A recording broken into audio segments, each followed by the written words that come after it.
हाय दोस्तों, नमस्कार। मैं निखिल जाखड़ स्वागत करता हूं आपको अपने स्टडी चैनल जाखड़ एकेडमी में। जैसे कि आपको पता है कि हम साइंस के क्वेश्चन देख रहे हैं जो कि लास्ट ईयर व्यापम के कांस्टेबल के एग्ज़ाम में आए थे 2017 के। ठीक है, इससे पहले मैंने एक वीडियो अपलोड कर चुका हूँ, ये सेकेंड है। तो इससे आपको पहले वीडियो को देख के पता चला होगा कि किस तरीके से हमें हेल्प मिल रही है कि क्वेश्चन किस किस टॉपिक से आ रहा है और हमें कौन से टॉपिक पढ़ने चाहिए, और यदि उस टॉपिक में यदि हमारा कुछ छूट रहा है तो हमें फिर से उसका रिवीजन हो जाए। इसलिए ये आपके बहुत काम में आएगा। ओके, और बहुत सारे क्वेश्चन रिपीट भी होते हैं, और टॉपिक क्वेश्चन ना रिपीट हो पर हाँ टॉपिक 101% रिपीट होगा, तो आपको पता रहे कि किस टॉपिक से क्वेश्चन पूछे जाते हैं और किस तरीके से क्वेश्चन कभी कभी ट्रिकली क्वेश्चन भी हमसे पूछ लिए जाते हैं। ओके, तो चलो आइए देखते हैं आज का हमारा पहला क्वेश्चन। हमारा पहला क्वेश्चन क्या कहता है, डिफॉरेस्टेशन लीड टू, वन उन्मूलन से होती है। देखो, सबसे पहले इस क्वेश्चन को करने के लिए आपको डिफॉरेस्टेशन का मीनिंग पता होना चाहिए, है ना। वन उन्मूलन, इसका मीनिंग क्या होता है ये आपको पता होगा तो आप बहुत ही इजीली इस क्वेश्चन को लगा सकते हो। डिफॉरेस्टेशन का मतलब होता है कि डिक्रीजिंग फॉरेस्ट, फॉरेस्ट का कम होना, है ना, जंगलों का कम होना ही डिफॉरेस्टेशन कहलाता है, वन उन्मूलन कहलाता है। तो आपके पास ऑप्शन है इंक्रीज इन ऑक्सीजन, ऑक्सीजन में वृद्धि होती है। Increasing in carbon dioxide, carbon dioxide में वृद्धि होती है। इंक्रीजिंग इन नाइट्रोजन, नाइट्रोजन में वृद्धि होती है। Decreasing in carbon dioxide. तो वनों के कम होने के कारण क्या होगा, तो हम सीधा से बता सकते हैं कि इंक्रीजिंग इन कार्बन डाइऑक्साइड, है ना, कार्बन डाइऑक्साइड की मात्रा बढ़ जाती है। ओके, हम आगे चलते हैं। हमारा अगला क्वेश्चन कहता है a fine layer of gold deposit on silver ornament is called, चांदी के गहनों पर जमा सोने की एक पतली परत को कहा जाता है। तो किसी सोने के आभूषण के ऊपर चांदी की मतलब किसी चांदी के आभूषण के ऊपर सोने की परत को चढ़ाना क्या कहते हैं, स्टर्लिंग सिल्वर, स्टर्लिंग चांदी, सिल्वर प्लेटलेट रजत मंडित, रोडियम प्लेनेट रेडियम लेपित, और गोल्ड प्लेटेड स्वर्ण लेपित। तो इसका सही आंसर क्या होगा, स्वर्ण लेपित। ओके, चलते हैं हमारे अगले क्वेश्चन की ओर। Fruit juice turn bitter if expose to the open because, फलों के रस खुले में रखने पर कड़वे हो जाते हैं क्योंकि, ऐसा क्यों होता है। Enzyme are present in them, इसमें एंजाइम मौजूद होते हैं। Oxidation of juice at room temperature take place, कमरे के तापमान पर रस का ऑक्सीकरण होता है। Micro organism are present in air, हवा में सूक्ष्म जीव उपस्थित होते हैं।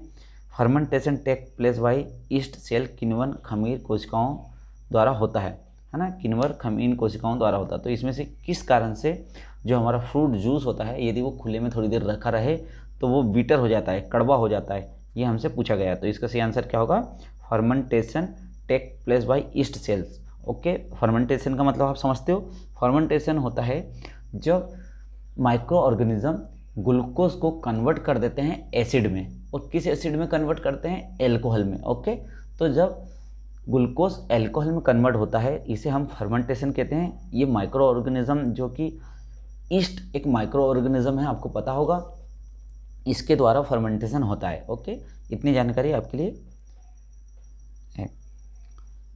अगला क्वेश्चन हमारा कहता है the shape of the orbit in which a comet revolve around the sun is, कक्षा की आकृति जिसमें धूमकेतु सूर्य के चारों ओर घूमता है होती है सर्कुलर वृत्ताकार, सेमी सर्कुलर अर्धवृत्ताकार, पैराबोलिक परवलयाकार, हाईली इलिप्टिकल उच्च रूप से दीर्घवृत्ताकार।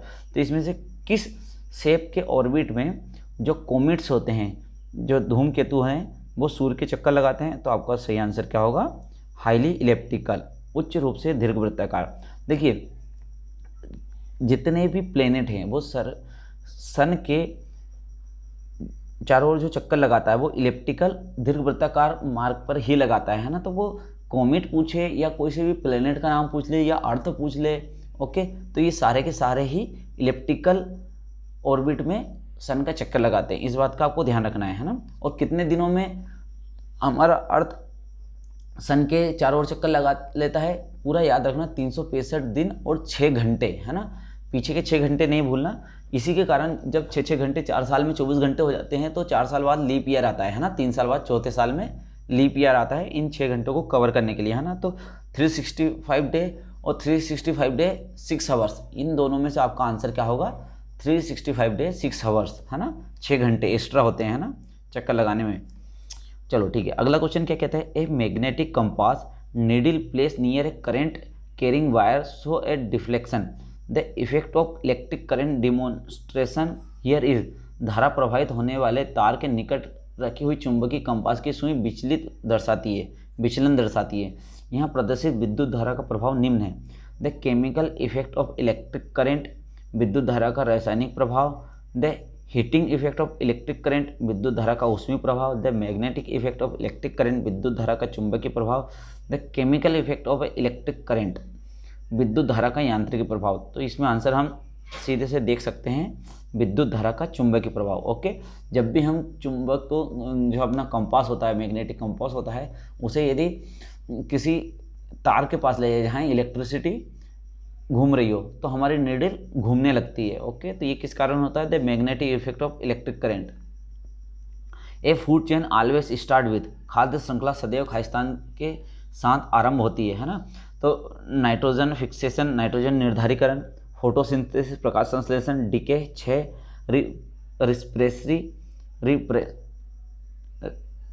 रेस्पिरेशन, श्वसन। तो इसमें से सही आंसर क्या होगा? फोटोसिंथेसिस, है ना। फोटोसिंथेसिस से ही फूड चेन स्टार्ट होती है। फोटोसिंथेसिस से प्लांट क्या करते हैं? फूड बनाते हैं और फिर प्लांट ग्रो करते हैं, उन्हीं प्लांटों को हम कंज्यूम करते हैं। इस तरीके से एक साइकिल बनता है। ओके, तो आपको पता है फोटोसिंथेसिस किसके कारण होता है? क्लोरोफिल के कारण। इस बात को याद रखना आप। विच one of the following statement is incorrect, निम्न में से कौन सा कथन गलत है? आपको जो कथन गलत है उसके बारे में बताना है। Husk of coconut is made of sclerenchyma tissues, नारियल का छिलका उत्तकों से बना होता है। Xylem and phloem are from of complex tissues, xylem तथा फ्लोएम जटिल उत्तक कोशिकाओं से बने होते हैं। Collenchyma give flexibility to plant, श्लेषोत्तक पौधों को लचीलापन प्रदान करते हैं। Cell of cork contain a chemical called lignin, cork की कोशिकाओं में रसायन होता है जिसे लिग्नन कहा जाता है। अब इसमें से हमें इनकरेक्ट बताना है कि इनकरेक्ट कौन सा होगा। तो इसमें से इनकरेक्ट आपको पता चल गया होगा, आपका इसमें इनकरेक्ट है cells of cork contain chemical cells lignin, है ना। देखो लिग्निन नहीं होता है, इसमें क्या होता है? सेवरिन होता है। SUBERIN, सेवरिन नाम का केमिकल होता है।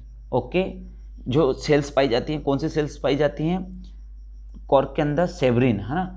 और यदि वो मेच्योर कॉर्क के पूछे, जब एक कॉर्क पूरा मेच्योर हो जाता है तो वहाँ नॉन लिविंग सेल्स होती है। ओके, ये आपको पता होगा कि नॉन लिविंग सेल्स कहाँ होती है? कॉर्क में होती है, जिसे सबसे पहले क्रिक ने देखा था। ओके, वहीं से सेल्स की हमारे पास स्ट्रक्चर आया था। तो cells of cork contain chemical cells, तो क्या होती है? सेवरिन होती है, ना कि लिग्निन होती है। ओके, आपको ये ध्यान रखना होगा। चलो चलते हैं अगले क्वेश्चन की ओर।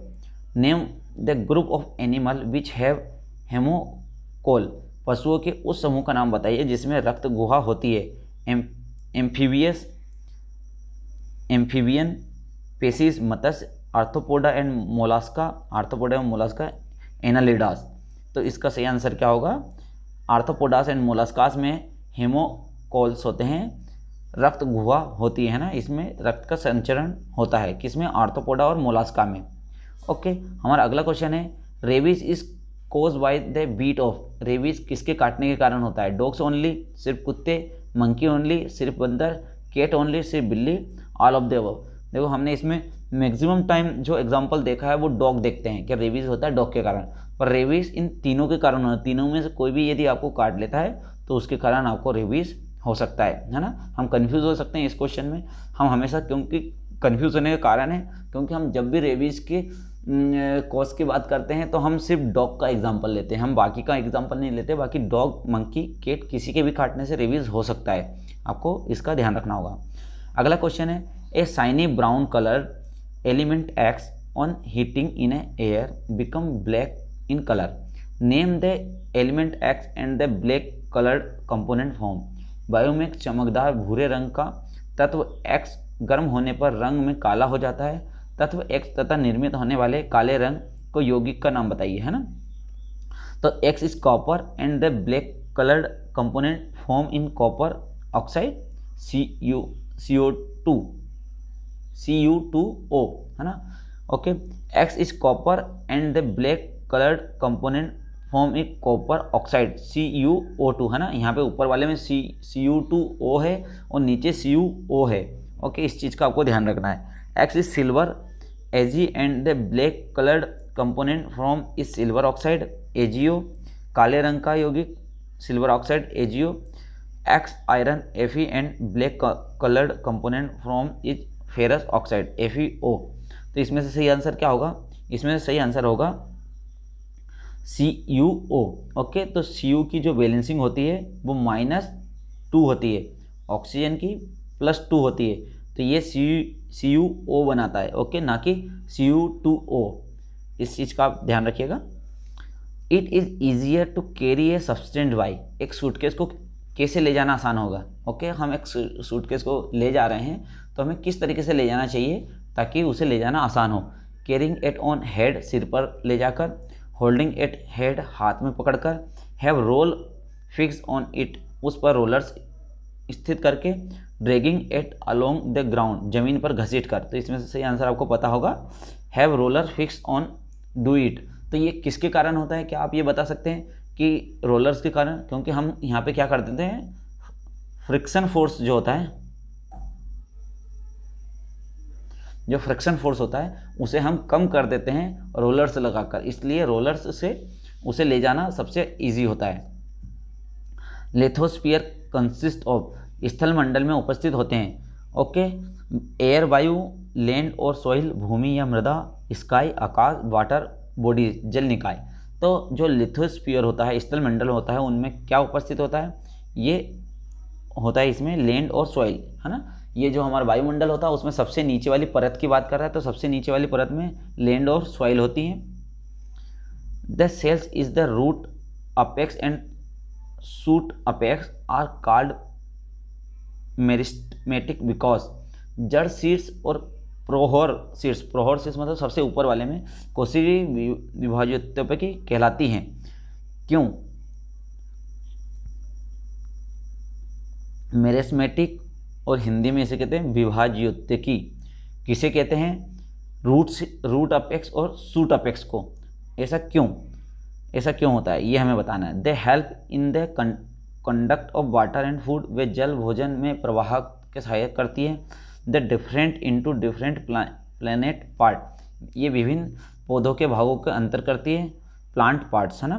द सपोर्ट द प्लांट, वे पौधों के आधार प्रदान कराती है। They keep on dividing forming new cells, वे नई कोशिकाओं का निर्माण करने हेतु विभाजित होती रहती हैं। विभाज्योत्पत्ति, देखो हिंदी के नाम से आपको पता चल रहा होगा विभाज्योत्पत्ति, तो इसका सही आंसर क्या होगा?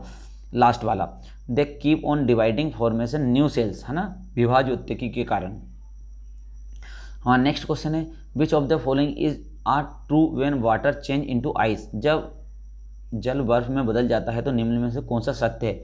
It set in change from liquid to solid, इसकी अवस्था द्रव से ठोस में परिवर्तित हो जाती है। इट चेंज स्मेल, ये गंध बदल देता है। It does not change taste, ये स्वाद में परिवर्तित नहीं होता। The change can be reverse, परिवर्तन उत्क्रमणीय होता है। तो इसमें से हमें बताना है कौन कौन से सही है। तो आपको पता होगा कि वाटर में ना कोई स्मेल नहीं होती, तो स्मेल चेंज होने की बात हो ही नहीं सकती, तो इसको छोड़कर बाकी सारे ट्रू होंगे। ओके, तो ये किस ऑप्शन में है? ये है आपके first, second, fourth, first, second और फोर्थ, ये पहला वाला। ओके, ठीक है। आज का लास्ट क्वेश्चन क्या कहता है? Which one of the following organism undergoes external fertilization, निम्न जीवों में से किस एक में बाह्य निषेचन होता है? बाह्य निषेचन, एक्सटर्नल फर्टिलाइजेशन आप समझते हो। एक्सटर्नल फर्टिलाइजेशन का मतलब है reproduction outside of the female body, female body के बाहर रिप्रोडक्शन हो रहा है यहाँ पे। तो किसके अंदर होता है? कैट, फॉग, हैन, गॉड। तो जो हमारा आंसर होगा फ्रॉग। इसके एक्सटर्नल फर्टिलाइजेशन के और कौन से एग्जाम्पल हो सकते हैं? फिश और एल्गी, है ना, ये भी एक्सटर्नल फर्टिलाइजेशन के एग्जाम्पल है। तो आज का हमारे ये सीज़न यहीं पे समाप्त होता है। यदि आपको क्वेश्चन पसंद आए हो तो प्लीज़ मेरे वीडियो को लाइक करिएगा और मेरे चैनल को सब्सक्राइब करिएगा। मिलते हैं आगे के क्वेश्चनों के साथ। धन्यवाद।